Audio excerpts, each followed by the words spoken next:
Now then, people, it's Joe or Leeds TV, and it is time for your Leeds versus Hull post-match chat. First of all, let me apologise for not getting the video up late last night.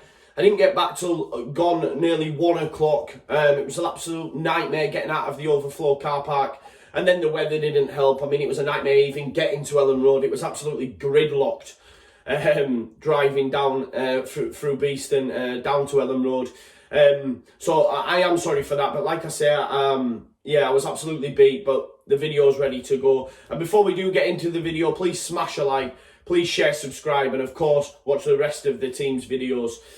So let's get straight into it then. Some key stats that I want to go through for this amazing Leeds United side. It's the second time now BIELSA's Leeds United have gone on a 7-game winning run. 7 on the bounce, that is 7 on the bounce.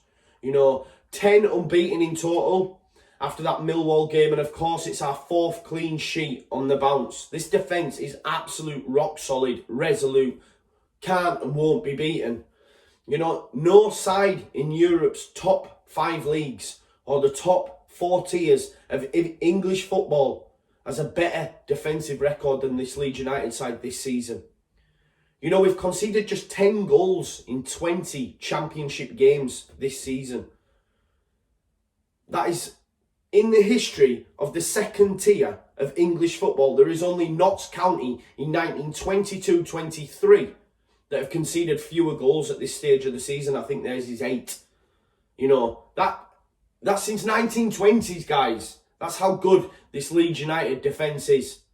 It is literally a BIELSA wall. And we've seen that yesterday, because yesterday attacking prowess, it weren't that great. But we looked so solid for me. Yes, in the second half, Hull did come into it. But we were solid. We were absolutely solid. The likes of Bowen, Grzycki, Eves kept relatively quiet. You know, that first half for me, I kept saying to my friend, I think I'd give Hull too much credit. Because in that first half, I don't think they were great at all. We were much better in the first half. And I just felt it's going to come, it's going to come. But the final ball was just off. It wasn't quite there. To be honest, I didn't want the second half to come. I felt we were going to score. I don't know what everyone else's thoughts on that, but I just thought we were much better in the first half. Second half come around and it did open up. There was opportunities for both sides. Hull did start to look dangerous. You know, I really rated Tom Eves, I did. Big lad, up top, number 9, and I thought he's got some good feet on him. I think he's got some good feet on him for such a big man. I thought Jared Bowen was kept quiet. You know, Dallas did a job on him. The Cookstown Cafu, as Graham Smith likes to call him. He did an absolute job on him for me. Especially in the first half, you know. There'd be 50-50 balls going and Dallas would just nick in. You know, I thought defensively we were amazing. You know, and when Bowen did move central, you know, you've then got KP in there. You know, and just pass him on. And if you're going to go from Dallas to KP, it's not an easy task, is it? You know? So shout out to Stewie Dallas. Just on the defence as a whole, Kiko Casilla, amazing. Again, we'll touch on our second goal and just how pivotal he was in that. But that man, gone now are the Kiko Casilla doubters. He's the best keeper in this division. He was absolutely immense yesterday. Commanding. You know, there was one where he punched it and it went away from goal. You know, previously it had been flappy. It might have dropped to one of their players. He's changed. You know, if you look at that Bristol City performance, the first game of the season, that's even been cut out of his game. We don't really have them hairy moments anymore with Kiko. And he was absolutely fantastic. And it showed that when we did score that second, the likes of Dallas and KP turned round and instead of celebrating, you know, with Alioski, and it was a sweet strike and he deserved to be celebrated with, they ran back to Kiko because they realised just how pivotal he was. You know, Luke Ayling was absolutely fantastic. Going forward in that first half, I thought he was class. He offers so much down that right-hand side. He was absolutely immense. You know, Ben White's Ben White. You know, last-ditch tackles here and there against Tom Eves in the second half. But the main man yesterday, I mean, Dallas was my man of the match. I just love Dallas, though. He's my player of the season. But Gaetano Berardi, wow, you know, that guy could be a high jumper. I don't know how he does it. You know, he goes up against these big men. We've said it before, oh, the height, Berardi, you know, no more. Because He can challenge up there. You know, he's been up there with the likes of Ayala. He did it against Crouch, against Stutt. He was doing it yesterday against Tom Eaves. It's like he's got fucking jumping boots on. I don't know how he does it for such a small man. You know, that white kit he had on was black come the end of the game because he was just everywhere. You know, and at times, not that I have any sort of, you know, impetus on this squad, but I always feel that I need to justify Berardi's selection. Whenever he's put forward, I feel like I say, well, I do. You know, I don't understand why Berardi gets an unfair shake. I don't mind him if Cooper's not there. Berardi's in there. It's constant. No more. No more will I have to justify that lad's decision. Because he was absolutely fantastic yesterday. He was everywhere. Absolutely buzzing with him. I thought Costa played well. You know, he's the one that puts it in a dangerous area where, of course, we score. You know, Device, it comes off Device. Pablo, a little bit off. I feel his short passing game's a little bit off. He hasn't been the same player when he came back from injury. But Pablo does what Pablo does. He's the one that plays it into the corridor of uncertainty, as they like to say on square ball. It's a lovely ball through to Costa to put him in a dangerous area. And when he crosses it for Bamford, it comes off Device and it's in the back of the net. But I do believe, you know, going forward, we were a bit sloppy. And Patrick Bamford, there's another one. You know, I was listening to WIS Daily on the way home and someone phoned up and was griefing Bamford, saying he's shot of confidence, we should have brought Eddie on. Why? Bamford was class yesterday for me. He was class. You know, Grant McCann even came out and said his defenders had done a top job on probably one of the best strikers in the division. Yes, he doesn't score loads of goals, but he's so much more. And the missing of chances, although they're not as great as they once was because he's on a bit of a scoring run, they're not as noticeable now. And the reason that is because we have match winners throughout the side. We've got goal scorers throughout the side.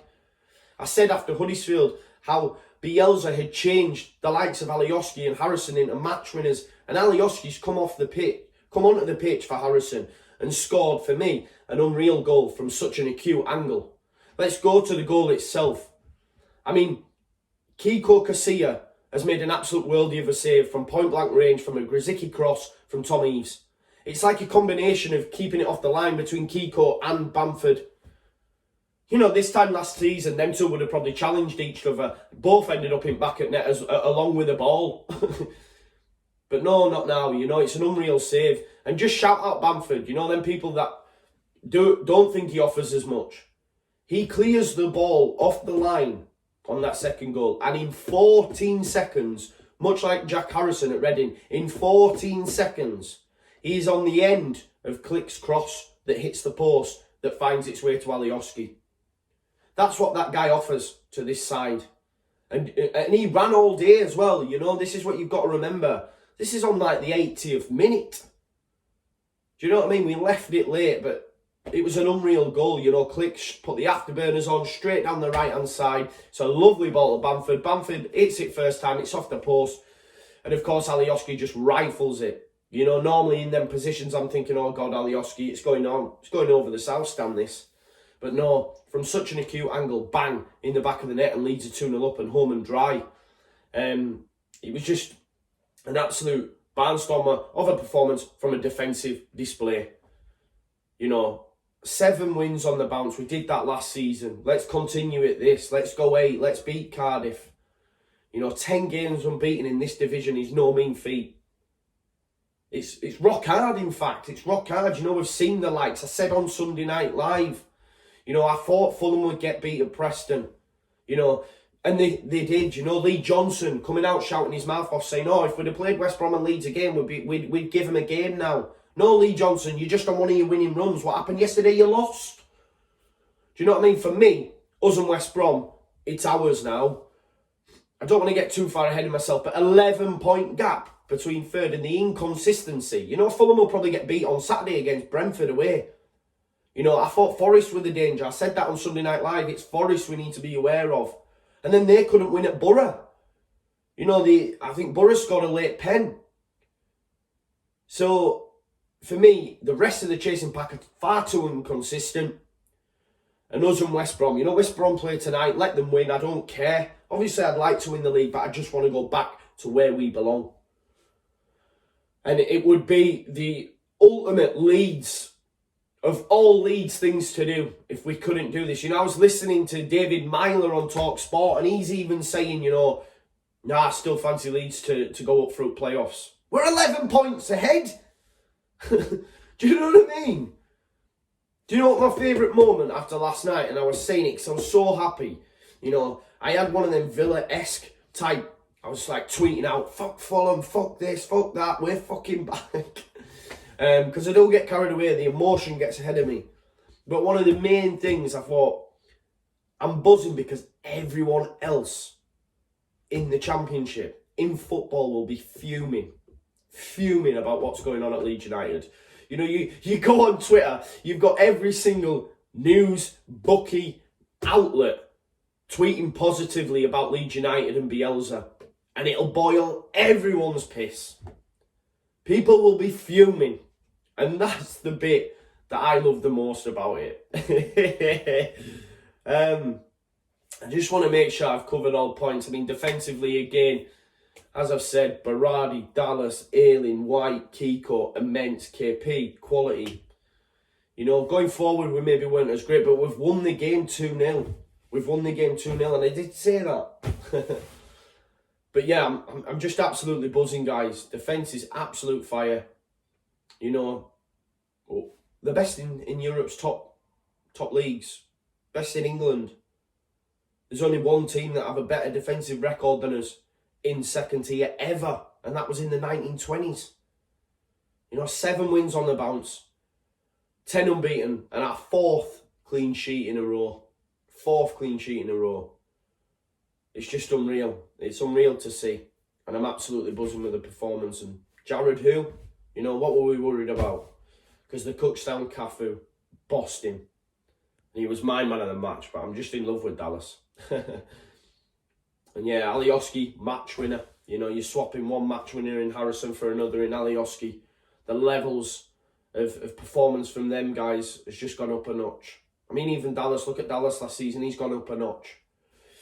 You know, we're just frightening at this moment in time. It's like a well-oiled machine. And I'm just so happy. But let me know your guys' thoughts. Please leave a comment. Please share, subscribe, and of course, smash a like on the video. And I'll see you later on in the week for your Cardiff preview. I'm off to Portugal this weekend for our lass's birthday, so I won't be at the game. But I'll try and get it watched and I'll try and get a post-match out. But thank you so much for tuning in, as always, guys. Love and peace and all that jazz. And I'll speak to you soon. Leeds, Leeds, Leeds. Come on, Leeds!